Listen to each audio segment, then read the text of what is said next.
আলাইকুম গাইস। কাজীসুরা যাওয়ার পথে এই জায়গাটায় আজকে দেখতেছি মাছ ধরতেছে। এই গ্রামের মাছ ধরার ঐতিহ্য এখন বিলুপ্ত প্রায়। এখানে দেখে আমি দাঁড়ালাম, কিছুক্ষণ ভিডিও করলাম, আপনাদের সাথে শেয়ার করব। পানি সেচছে সকাল থেকেই, এখনও সেচতেছে। খুব মানে মাছ হবে সম্ভবত, দেশি মাছ। এখানে বড় বড় শোল, গজার, টাকি মাছ, তারপর দেশীয় প্রজাতির মাছ এখানে বেশি। এটা একেবারে কাজীসুরা যাওয়ার পথেই এখানে আর কি। এই যে বরুইর বাগানগুলো, এখানে সবাই আসে ছবি তুলতে।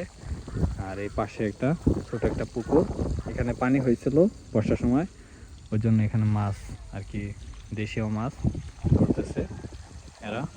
কিছুক্ষণ পরে আর কি দেখা যাবে যে কতগুলো মাছ পাইছে। অনেকগুলো যে হাঁড়ি পাতিল রাখছে, ওইগুলোতে আর কি মাছ ধরে নিবে। খুবই সুন্দর আর কি। ছোটবেলা আমি প্রচুর মাছ ধরতাম, কিন্তু এখন ওইরকম মাছ ধরা হয় না, পানিও পাই না। তবে আজকে দেখে খুব ভালো লাগলো আর কি।